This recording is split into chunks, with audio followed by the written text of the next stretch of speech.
So in this episode, I want to reflect really on the last few months and what's been going on. And really what I mean by that is really the process of teaching internal martial arts to a bunch of people here in Bali. So for those who don't know, what I'm doing is I'm here most of the year teaching a traditional, what I would say is a traditional internal arts syllabus. That's probably the easiest way to describe it because it's a bit of a mix of a few different subjects.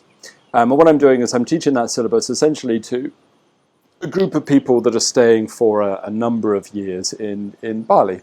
And there's a lot of them staying for a number of years, and then there's other people coming in and out. Of course, people who've been in my school for many years who are coming for a month or two, people who have lives, and try to, I feel blessed they come and do some of this training amongst all the other stuff they got going on in their life, of course. But then there's other people here that are here full time. So really what I'm doing is I'm teaching an internal arts syllabus along with, off the top of my head, 7 or 8, maybe there's more now, 7 or 8 other teachers from within the school. So there's a bunch of us basically running it in 2 buildings. One is in the town in Ubud, a hippie mecca, really is how you would describe it. I think that's safe to say. That used to be a religious centre for the Balinese, but now it's become a sort of mix of the two, a sort of hippie commune / religious centre still. Very interesting town. Ubud, and then another whole venue that's out in the villages, out amongst some rice paddies. And the group go into 2 parts and then sometimes come together to train. And while they're here, what they're doing is, the full-time ones at least, are doing a full syllabus in Chinese martial arts, Chinese boxing, as I was taught it, Qigong, Gong, and meditation, essentially, alchemy. That's what they're studying, so a full tradition for, as far as I understand it, for a number of years. Increasingly, medicine will be included in this as well, but we're not there yet. We're still on the foundations. So basically, the group I've had have been with me now for 18 months, I guess. 3 semesters. We've got 2 semesters per year. They've just finished in their 3rd one in a couple of days. Actually, they're doing a class at the moment. One of the other teachers is running it. We're 18 months into this full-time training camp. And it's been good. It's been challenging, I'll tell you. But I thought I'd talk about the process, or my thought process behind how to teach these arts, because it wasn't until I had a conversation, I don't normally talk about this, and it wasn't until I had a conversation with one of the students who was here about my mindset behind it, and they were really fascinated by the fact that there's a plan. I don't think they realized there was a plan. I thought they just thought you learned all the things, but that's not how I work. So I thought I'd explain that a little bit. But before that, I have to say it's been the most challenging semester, 3-month block of the years, of the things so far, and hopefully next semester will be smoother. I hope so. Because I was teaching I actually started while I was teaching a boxing class, Chinese boxing class, and I was teaching footwork in and out. I was just distancing in and out and teaching a jab and a cross, a very sort of standard sort of mobile Chinese boxing. And I was teaching this to a group just in the air. We would learn the techniques, and all of a sudden I got really exhausted. And I couldn't figure out. I was just really tired, and I thought, wow, age is suddenly catching up with me like this. And this tiredness carried on for a little bit. So I was sat with a friend, and I was doing some of my own practice, and I looked inside, and things didn't look healthy, but energetically I didn't look good, and I thought, I just must be exhausted. And then I ended up in hospital and nearly died. Actually, it was a close call over just an old health thing that flared up inside my body. Basically, the timing wasn't great. It wasn't related to anything I was doing. It's one of those things in life. So I ended up having to have treatment in hospital, and then also treatment afterwards from Qigong doctors as well, because the hospital was okay. The hospital was okay, but wasn't amazing. But anyway, doesn't matter. But I have to say there was like a couple of weeks of just finding I was getting more and more drained until this mystery thing got me, and then a month of trying to get fixed up after that. So it's been an interesting term, because whilst trying to teach people, I've also had to deal with a near-death experience for the first time in my life.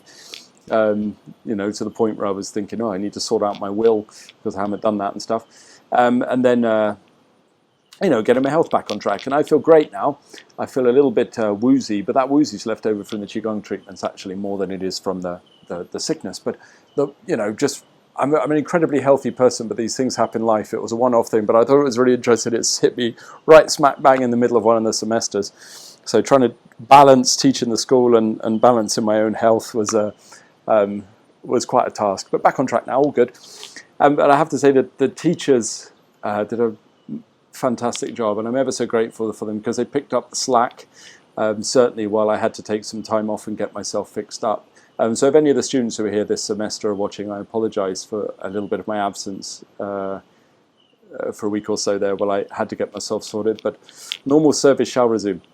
So that being said, aside from that, you know, I've been doing this semester and teaching people, and I thought I'd outline the process they've gone through so far, because I don't teach Tai Chi, or I don't teach Xingyi or Bagua or Qigong. It's not, I don't teach the art for the art's sake. I used to when I started teaching, and I think new teachers should. And I think new teachers, for at least a decade and a half, maybe more, should actually just teach an art. You know, like you're trying to teach that person how to do this particular Tai Chi system, very prescribed, very black and white. This is what it is. This is what we're going to learn.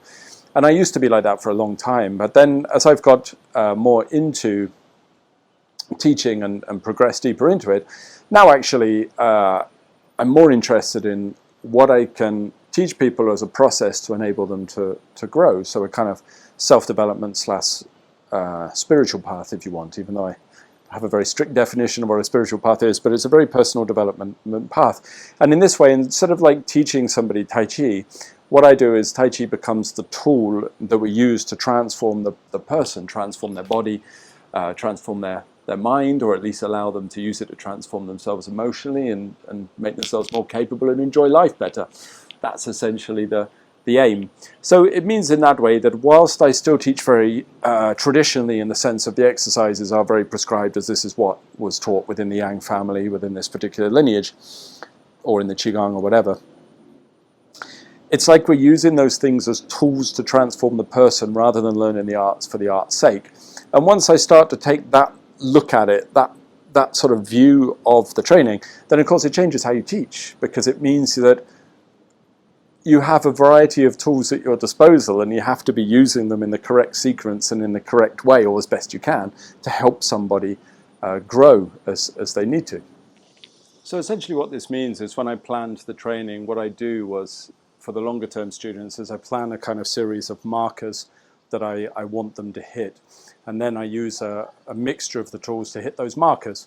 So the markers I'm looking for are an actual process that's going on inside their body, but a change that's going on, certainly at the beginning, very physical, to transform the body and transform the energy system. Not so worried about the mind too much, mostly about the body and the energy, and kind of working on that right at the beginning, so that once a marker is hit, I know that, okay, we've done that work, we've used the tools for it. And these markers, these things that I'm trying to build in the body are, for example, number one, nice and simple, coordination and first structure, like lining up the body and teaching it how to move, where the arms and legs and the hips are. And this really is where martial arts start, for me, or the whole path starts. Because if you have a bunch of people coming, which I did, I had everything. I had a mix of people that were very experienced. I had some who practiced things like boxing and wrestling and MMA, people with lots of experience in Chinese martial arts. A couple people, for example, had already done like 20 years Chinese martial arts or something before they come, something crazy. So I had that level of experience. And then on the other end of the scale, I had people who'd never really done anything with their body particularly, you know, and everything in between. So therefore, you've got this kind of mission when you have this group in front of you, right? I have to help these people. So I had to find a way to teach them coordination whilst also keeping it interesting enough or complex enough for the people that had prior experience. So essentially what I did was I started with some Shaolin type work, really. Some external basics, using sort of basics of punching and kicking and stepping and turning and stance work and strengthening and these kind of things, purely external to start with. This is where I began. So I told everybody from the beginning, I know you're here for internal arts, but this is where we're going to start. And for a few months, that was basically what we did. Now, it's amazing how much you can get done in a short space of time in full-time training. It's much faster than, say, you're doing a Wednesday night and a Friday night class or something, because, of course, not only are you doing more hours, a lot of hours, you're also, that's you're living and breathing it. There's nothing else going on. You live in the town. You're away from where you live usually, so it's a very different experience, and the level of absorption is very high. So managed to teach people, and was very happy with what they were doing for sure. And so started using the stances, Mabu, Gongbu, horse stance or front stance, you might know them as, and straight punch and hook and jab and cross and footwork and all this kind of stuff, which was good fun for me to do, because I did a lot of years external martial arts before I did anything internal, for sure. So doing all of this was really good with people, and hitting pads, so learning how to develop impact and targeting, and alongside press-ups and set-ups and all that kind of stuff, stretching, just physical work to work the body, because that's where I believe that anybody who is taking a longer-term look at the arts should start. If somebody's taking a shorter-term look, they just literally want to learn one particular skill, it's different. But if someone is engaged in something like this, or they want to make the arts something that lasts their entire life, I think the investment of time in the external arts is always important. So that's what we did. I didn't use forms so much. I mostly used drills and techniques, because I figured there's enough forms in the internal arts, so we will just do external technique. And in order to make it more complicated, then for the longer term people especially, I focused on how to use those alignments very specifically in order to release and stretch and counter-stretch different parts of their body, in order to open up the body and create a series of springs that they didn't previously have from the other training that they did. So they ended up doing external work, but fairly complex, I would say, intricate internal work. So here's an example. I'll give you an example for those of you who do Chinese martial arts, and maybe you agree with me, maybe you don't, but either is fine. But my experience is there is a stance called bow stance, Gongbu bow stance, meaning a bow, like pulling a bow, right? So the idea to me is that you form a particular shape with your body, with your legs, but the legs are, one is bent and one is not straight. One is also bent, but more extended on the back. You can look up Gongbu on Google Images if you don't know what it is. And this stance, people say, is to drive power from the back foot through to the front leg so that you move. But to me, that's not true. That's not what Gongbu is for. That's a similar stance called mountain climbing stance, Dongshanbu. But Gongbu is different. Gongbu is basically a way of aligning the joints and then releasing your mass so that you cause a series of stretched fibers through your body that are stretched under the drop of your mass. It's a very intricate stance, Gongbu, bow stance. And what it does is it means all of your elasticated tissue fibers become like the strings on a bow, so that then when you start moving, even with no stance or a small stance, you're just moving like a boxer would, you have all these kind of springs built into your body. So the bow strings, right? So what you are doing is you're using the stance, not as an alignment thing, not as a contractive muscular thing, but you're using it to elasticate your body and open up to create internal springs. And that's essentially how I use the external arts. So my external arts are very much about that, converting the body to make it springy and bouncy and fast, and so it cracks like this, like a whip when you move. And I found that even the people who'd done lots of years of martial arts hadn't actually approached it in that way. They were quite surprised, and managed to get them to do this, and new people too. So what you have in that first few months is coordination, alignment, springs, power, strength,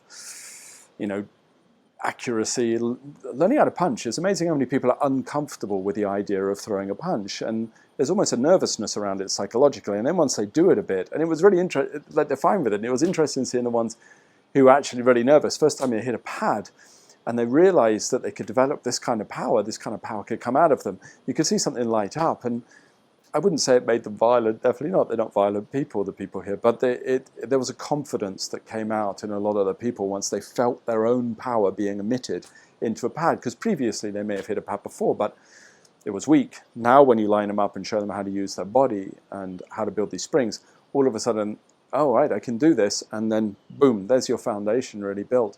So that's where I started. Now, I think part of the reason I want to tell you all this is because I think as well, I think there's different types of martial artists. There's a kind of martial artist who just goes into a style and does it. I want to learn Wing Chun, or I want to learn Lao Ga, or I want to learn White Crane, or I want to learn Bagua, whatever. Some people want to learn a style. And fair enough, that's cool, learn the style. There's other people who are a bit different, aren't they? Some people are so captivated by the arts, by Tai Chi, Kung Fu, martial arts in general, Qigong. They get really fascinated. Their medicine's really interesting, and their meditation. They get absorbed. And some people, or a lot of people really, feel that way. And I think that, especially if you're living a normal life, you don't have the luxury of being able to disappear into, in the middle of Asia or whatever to learn, or whatever, wherever people go. If you don't have that luxury, then you really have to kind of piece together your own path from what you can get access to.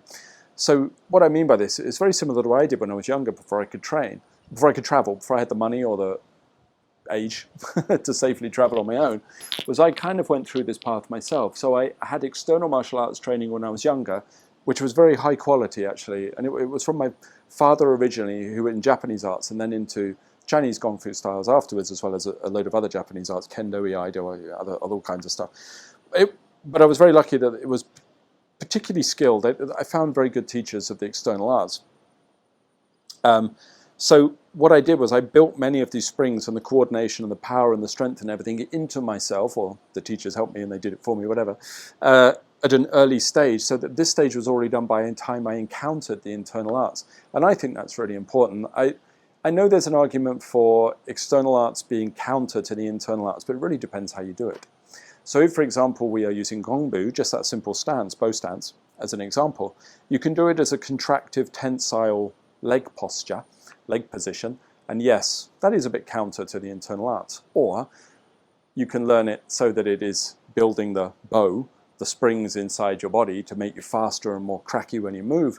And then actually that doesn't become a counter to the internal arts, because it's not based upon contractive strength. It really isn't. It's based upon something else. So actually what you get is a kind of internal, external kind of mix, soft, hard kind of power that is quite nice to translate across to the internal arts after.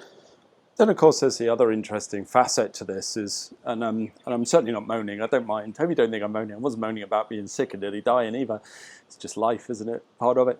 And I'm not moaning about this, but there's also like a thing where you start with a group, and then, of course, because I was doing mostly external training at that time, and not even partner work particularly, pads and mitts, but body development, already some people who were very, very committed to it left, and they left very quickly.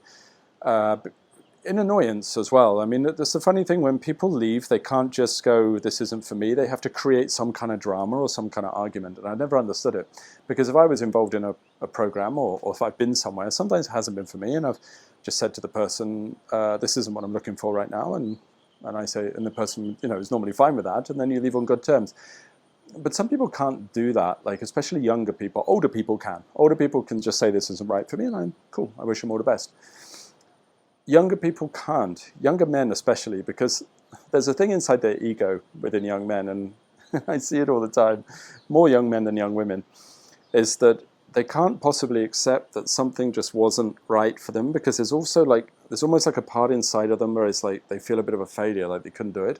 So instead what they do is their ego feels a little bit attacked for some reason. So what they do is they will generate reasons why what they're doing is bad for them or something, or the teacher is no good, or whatever. They will just create some kind of drama, some kind of problem. And one of them, for example, was, Damo's not teaching openly, which is not true. I teach far more openly than most teachers.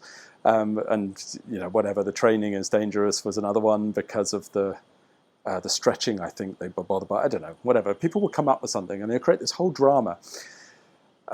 And it's interesting to watch that, especially in a full-time group, because right at the beginning, in fact, not only I could tell people, I did tell some people who it was going to be. Because I sat down with a couple of the other teachers and we looked at the group and I said, I bet you anything, that one, and that one, those three young men are going to have a real problem with this, and they're not going to stay. And what they're going to do is they're going to get upset by it. And lo and behold, it was those people. And right at the beginning, people were left from that because they didn't want to do the external training. They didn't want to build the alignments. And mistakenly, I think they thought they had some, which they didn't. They'd come from badly trained martial arts previously and needed to start again. So there's that kind of dynamic going on, which is really interesting for me to see in the internal arts. And it's always the same group. It's young men. They're the most difficult with regards to that, because it's like when you get tired. I think if I have a group and you get tired, which you do, the training here is very, very hard. It's very, very grueling. sometimes. Not all the time. Sometimes it's very subtle. Some weeks I think it's safe to say people finished and they feel rejuvenated. Some weeks people finish and they crawl back to their rooms they're staying in, and I think that's how it should be. Sometimes hard, sometimes not.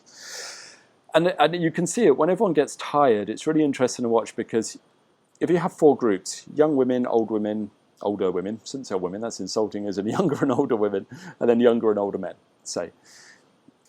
Now, when young women get tired, they rest.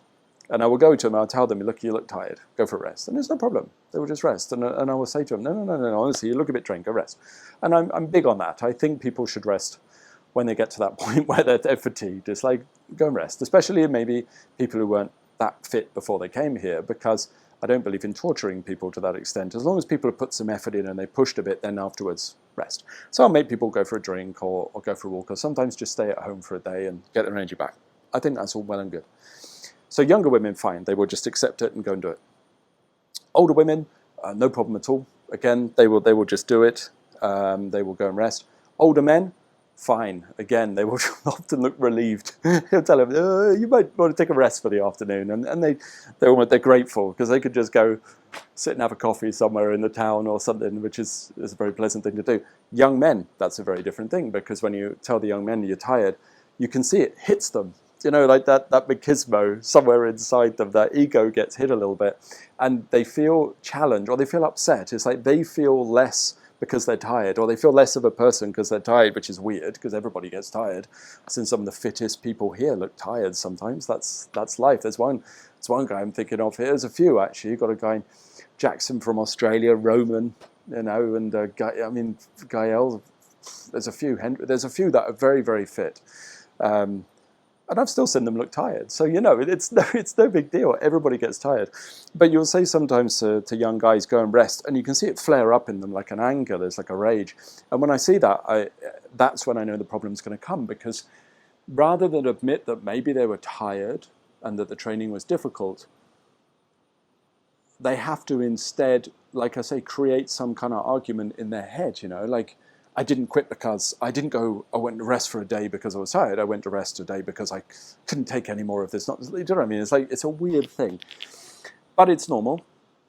And I'm used to it over the years. And I think that's why they're the hardest demographic to teach in many ways, especially in full-time training. So we lost a few at the beginning from that. And actually it whittled the group down a little bit nicer. So it's a little bit more compact. So that was our first stage. Sorry, I'm just throwing my thoughts at the camera here to maybe to think it out loud in my head, and also maybe to be useful to somebody here, maybe.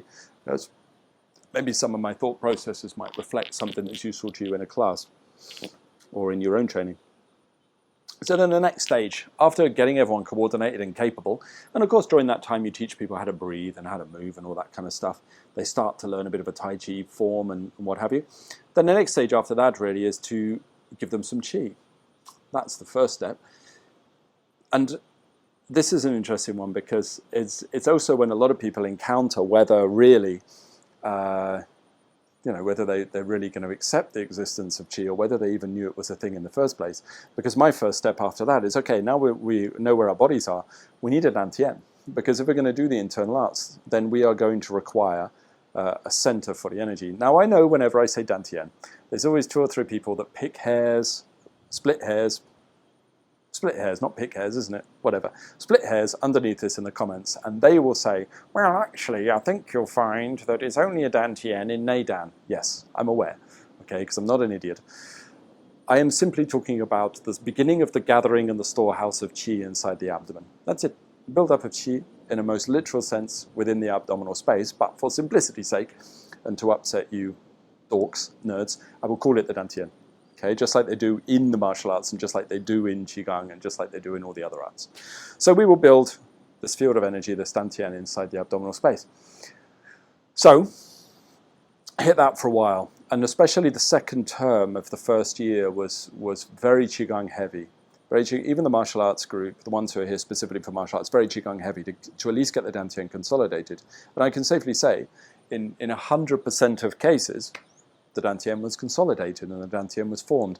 And that was really interesting for me to see, especially because people have come from all different schools. Lovely people as well, really nice international bunch. Never really had Australians in the school before, because because I guess England is where Lotus and Gong started, and it's so far from Australia. I have to say, Australia, I'm very fond of Australians. They're very cool people. They're like chilled out, laid back English people with sunshine and 90s haircuts. But yeah, so I'm very, very keen on Australians. So we got a lot of those, and then we got people from Hong Kong and Singapore and America and all across Europe. Very interested in having together, and such nice people. And really interesting to see that they all had different backgrounds, different ideas of what Qi is, and different ideas of Qigong, because of what they were taught before or what they've been exposed to in books and stuff like that. So there's this whole phase of a lot of theory and a lot of talking about it, but then also a lot of practice to actually consolidate the Dan Tian so they can feel and experience it. And I have to say, the vast majority of them never actually had that experience. But in 100% of cases, we got the Dan Tian built. So great, we've got that going, and the body's starting to build up and store Qi. And very interesting for me to see that even the people who originally they were there for martial arts, got really fascinated by actually the internal process, because developing the Dan Tian and building Qi is a very fascinating process. Also found out one story, that some people were under the impression, because of what they've been told elsewhere, that activating or consolidating the Dan Tian can only be done by someone from an outside source, and only 1 or 2 people in the world is one of the claims, and it's not true. It's really not true. That's a business thing and a control mechanism. So if you've heard this, it's not true. Okay, the Dan Tian can be consolidated by you yourself, if you have the method and the time and the health to do it, I guess.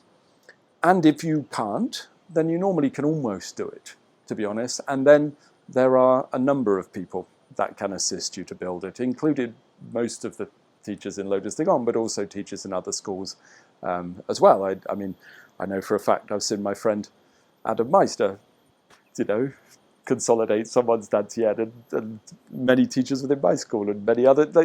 It's not actually it's not just 1 or 2 individuals in the world that can do it. But aside from that, apart from those names I mentioned, or myself, most people can do it themselves if they have the method. So this is what we trained.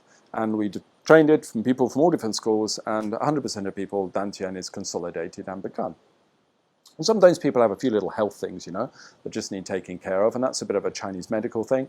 Sometimes a bit of Qi needs admitting into someone just to move a blockage, or sometimes needles, or sometimes herbs, just to sort of knock the edges off of any issues that are there, so that it's more efficient, but the Dan Tian can be built.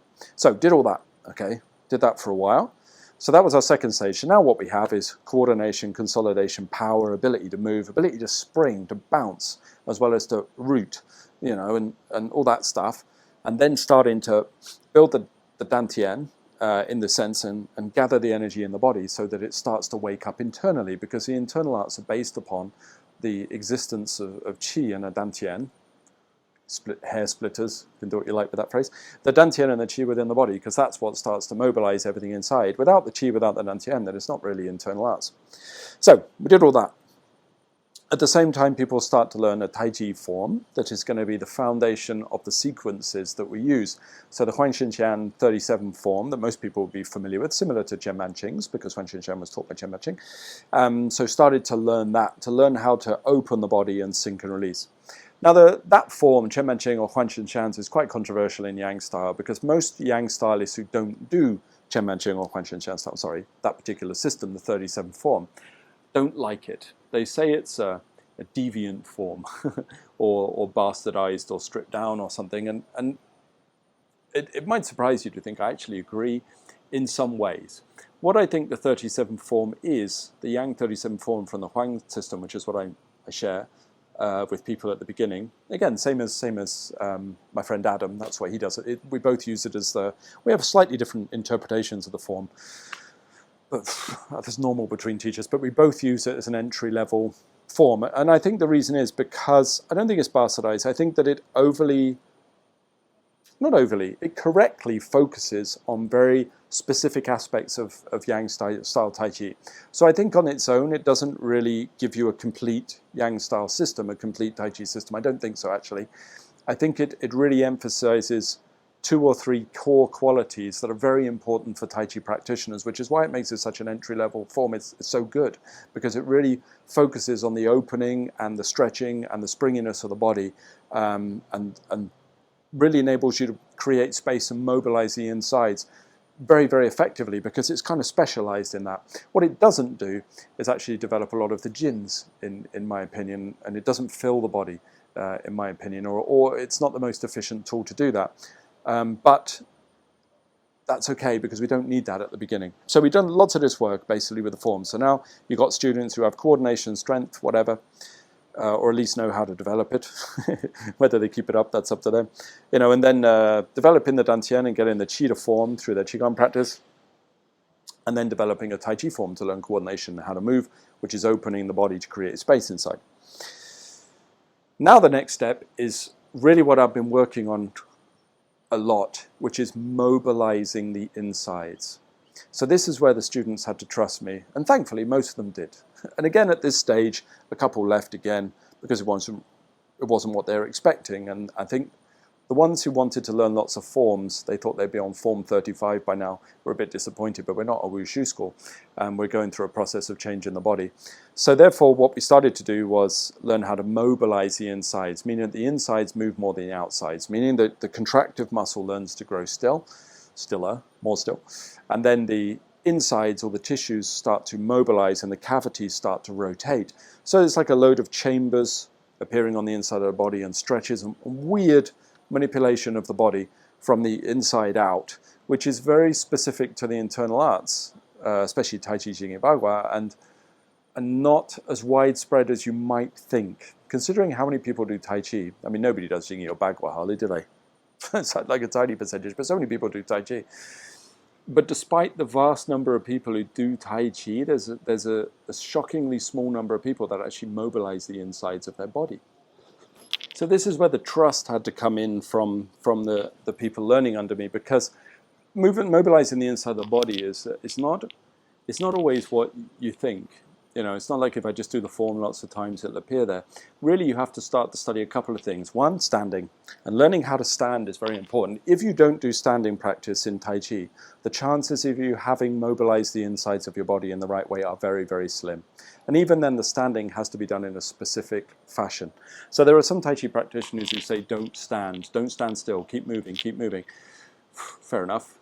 But then when I watch them do their forms, it's fine, but you can see the insides aren't moving. They're just doing external arts. They're moving their body, sometimes very intricately, sometimes very interestingly, but still external, because it's standing that teaches you static posture, static on the outside at least. This is the key. Static on the outside, highly mobile on the inside.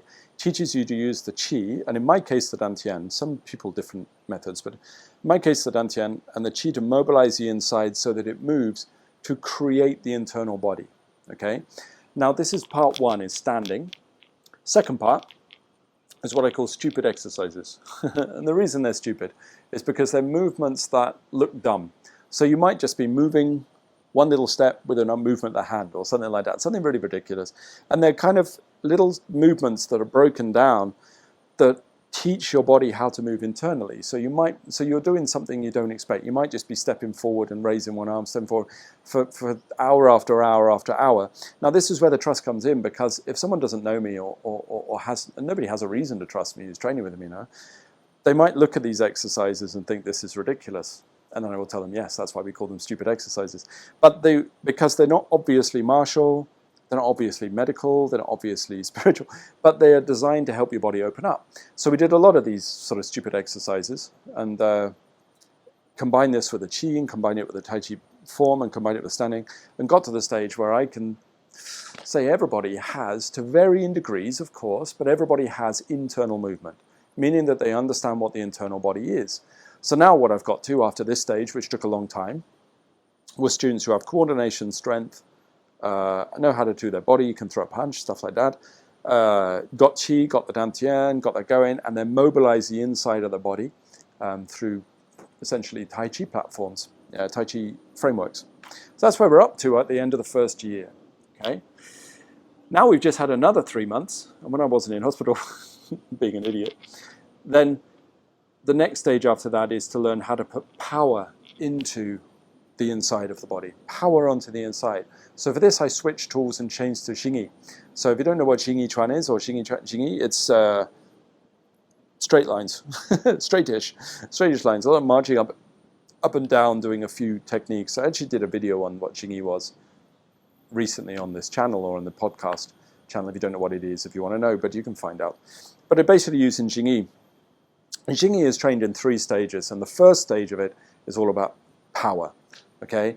And when people hear that word, they think you want to, you know, take over the neighboring country or something, but that's not what I mean by power. I just mean like strength. So it builds a lot of strength, and it builds tensile but elasticated sort of cables through the body. And at that stage, the Xingyi is actually very stiff and not very beautiful to look at. Trust me, it's very clunky.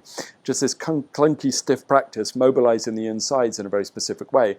The further stages in Xingyi actually soften it and then coil it so it becomes a little bit more beautiful, if you like, and a little softer. But at the beginning, it's just all about that power development. And only right at the end of the Xingyi module did I really get to explaining to them or teaching them or getting them to see how the Yi and the Xing, the form and the mind, come together in this system. Just through learning the 5 fists and Santi. And because I had taken them through that process, don't mean to blow my own trumpet here, because they did the work, because they had been through that process, they had mobilized the inside and learned how to build the power lines. When it actually come to bringing the mind and the body together, they got it within like, I don't know, an hour, 2 hours. And it's funny that, again, like if you taught lots of people in weekly class, it'd be very difficult then to get that concept. It's a very difficult thing for the mind and the body come together to understand what Xing and Yi to become Xingyi really is. But they got it within an hour simply because all of the work they've done mobilizing everything on the inside and learning to breathe and developing the Dan Tian and developing the Qi. So now what they have is they have power lines inside their body, building these stretch cable lines that makes for ugly Xingyi at the moment. We'll neaten it later, we'll make it beautiful at a later stage, but build strength, internal strength, not external.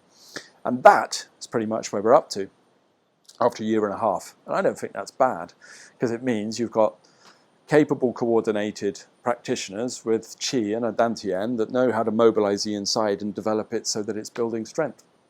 I mean, that's pretty cool. And then alongside that, in the background, we've also been studying the nature of the mind, according to different traditions, Buddhism and Taoism primarily, a little bit of Hinduism, but mostly Buddhism and Taoism. Studying what the nature of the mind is and learning how to breathe and learning how to develop the foundations of mental training. And then a little bit of medicine, been introduced to, and increasingly that will put into it. Because my view is to create a program, or was right from the beginning, of people that could go through these arts and then come out with an understanding of martial arts and medicine and energy work and really a meditation in a sort of complete package so that it's actually transformed them. And what it means that after a year and a half, they've only done 1 form, and they haven't even finished that, just the 37 form, but they've also done many, many drills, many exercises, a lot. You know, the Jibeng Gong and the Ne Gong is very, very important to the way I teach, and they've just started to look at the sort of foundations of Xingyi. So this is what they're doing, and I have to say I'm very happy with it. Our next mission, because we've got the summer break now, is when we come back, is obviously then push hands, Tui Shu. And with push hands, Tai Chi pushing hands, and boxing taken further in partner work, learning Xingyi with each other basically. A little bit of that, which will be a few bruises, a few black eyes. Some of them are already sparring themselves in their free time, but yeah, it'll be interesting to do it with the group. So in the next term, it'll be this sort of boxing and Tui Shu. And push hands, some people are confused as to why I introduced push hands a little later rather than right at the beginning. So there's an argument for doing push hands right at the beginning. I think a little bit. I mean, I showed push hands at the beginning, but I think that learning it, if you've got time and you're taking a long view of things, I think push hands should be introduced once you got to the stage people are at, because now they can move everything inside. They can actually do something internal. So now when we get back after the summer, it's basically all going to be push hands, recap of what they've done, of course, and we keep practicing the forms and stuff like that, but the emphasis will be on learning push hands and Xingyi boxing, and then some particular Ne Gong exercises for the Tai Chi to keep building this internal force. And that's where we're going for the second half of the term with this group, which will be, yeah, good fun. It'll be good fun. And I was pleased on a couple of levels. I was pleased at the results. I'm very happy for the people. They look tired, I have to say. I taught them this morning, they looked tired. I finished the class right before I came and recorded this. It was a nice class because it was mostly seated. It was a a seated Qigong class because I thought they could do with a bit of a boost. And there was a bit of Qi emission in there and a bit of assistance, but people were working hard on their Dan Tian, but they looked a bit tired. I have to say, it's been 3 grueling months for everybody here, plus extreme heat. It's been very hot here in Bali, so they've done really well. But they need a rest. They need a summer break. But they're getting good, and everything is developing, and super happy at that. And also super happy at the fact that they trusted me, because they had no reason to, and I never really explained my process to them. And then the vast majority, not all of them, some of them got annoyed and left, but the vast majority of them stayed and trusted me, and the results are really good. I'm super happy with what they're doing. I want people to transform, and have the tools to do this and teach them how to understand these arts, but I also want people to leave with a skill set as well. Where the program will progress is my idea is also to teach them the foundations of Bagua. So they've learned the foundations of Tai Chi through the form and push hands, foundations of Xingyi through Santi and the 5 elements, and then foundations of Bagua through Dingsha, static circle walking Qigong, essentially, rather than the palm changes. And then what will happen is that's alongside their Qigong and the other stuff they're studying, and then gradually they will start to then specialize in the different areas, divide them up. Some will have more of a nature for Xingyi, some more for Bagua, some more for Tai Chi, and then they'll start moving into the full and more advanced versions of those systems. And then that's as far as I've thought, really. I have to say that's as far as my plan goes. But I do think that the group will continue to shrink as we go on, partially because life gets in the way. Who can commit to being here for that long? And I think as the group shrinks, there'll be more and more people filling those spaces coming in for a month or 2, and that's all good. But I think the long-term group will shrink a little bit, of course. And I think also because some people, the training will get harder, and also it's very intense training this way full-time, isn't it? Some of the comments we got, some of the negative ones, it was really funny seeing people writing, say, I can't think of anything worse than doing full-time martial art training. It's like, all right, don't come. I never really asked them, we never asked you to, and it's not mandatory attendance, so I don't understand why people get negative like that. That seems very odd to me. I got a few comments like that. Why would I want to do that? It's like, well, don't. Then there's enough people that do. And I get it, because I've spent my life studying these arts, and there are some people who really want to do that. So these people have been doing it, and they're very, very good. And they're getting good, and I'm going to be very... Pride is a sin. But I will be very proud to see what results come out of this. And I think there's going to be some very good practitioners. There's some already I can see after a year and a half that are going to be exceptionally good. The way they control their body and the way they control their Qi, exceptional. And I can already see it's going in a good way. So overall, I'm very happy with the project. I think it's going well. And also, as you can tell from my background, it's not the hardest thing in the world to be doing this project in such a scenic part of the world as well, so it's hardly a chore. I just have to hope next term is a little easier, but I had my injury fixed, because that's what it was. It was an old injury, before people ask. It was an old injury that set some stuff off inside my body and just created an issue.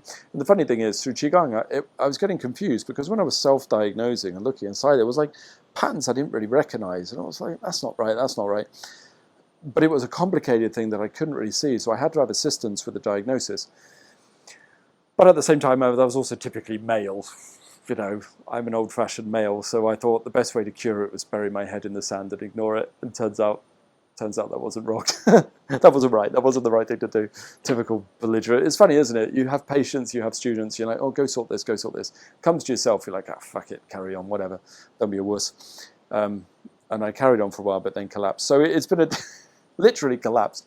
Had to be taken away in drugged up down to the hospital. But challenges aside, it's been a great term, and I've also got time with my teachers while I'm out. And that's the other good thing. Being out in Asia means I have much closer flights to go see my own teachers, because I'm local to them for the first time in years, rather than flying backwards and forwards from the West. So lots and lots of tuition for myself, and as well as I'm happy with how the students are doing, I'm also happy with my development as well. So it's been great for me, because as well as teaching the students, I'm also working on my own self as well. This is like a 5-year retreat for me too, so great. I've fashioned myself a 5-year retreat close to my teachers, so I'm super happy with that. And the other people teaching are doing really well as well, sort of taking them further into teaching. And this morning, for example, some of the teachers can already do it, of course, but this morning one of the newer teachers who's very good, but one of the newer teachers was assisting me with emitting Qi because I'm still storing mine in a little bit from recovery, and she managed to help very, very easily and very, very clearly with consolidation of the Dan Tian. It's really nice seeing the teachers develop as well. So overall, a good project. So I gave you this update. I'll finish here. I gave you this update in this podcast. Maybe it's an irrelevant one. Maybe it's not helpful for anybody. It's not a technical one, is it? But sometimes, as you know, I like to talk to a camera, and maybe there's some things in there that can help people structure their own training, or maybe there's some things in there that are useful. Who knows? I'm not sure. Next time, I will make sure I do the podcast in a more structured fashion, especially as people have been asking about the difference between Tai Chi, Xingyi, and Bagua. That seems to be, there's two podcasts people are asking, three podcasts people are asking for. I'll tell you what they are. And I will try to make sure I do all of these within the next, I don't know, over the summer. I'll try. One of those is a comparison of Tai Chi, Xingyi, Bagua. I shall do that. I will talk about the differences between the three. Not with regards to the outside shapes, but the insides. People want to know the difference because they're not the same. Surprising how many comments people say, oh, they're just the same. They're not. They're definitely not. Xingyi does not work like Tai Chi. Tai Chi does not work like Bagua, and Bagua does not work like Xingyi. They're very different. They have some shared mechanisms, which is why they were known as sister arts, but they're not the same. So if you can do Tai Chi, you can't do Xingyi and Bagua. You still have to learn them. They are different arts. So I will explain the differences between them. Okay. The next one after that people are asking for is Jing in women, because I did a Jing podcast and I said, oh yeah, I'll explain the difference between men and women, then I never got around to it. So I will do one specifically for women soon on the energetics of women's bodies, because they're a little different to males. I look a little bit at the Sumbu line and that kind of stuff, and yeah, we'll do that soon. So one for women, one on the three arts, and what's the other one you're asking for? It escapes me.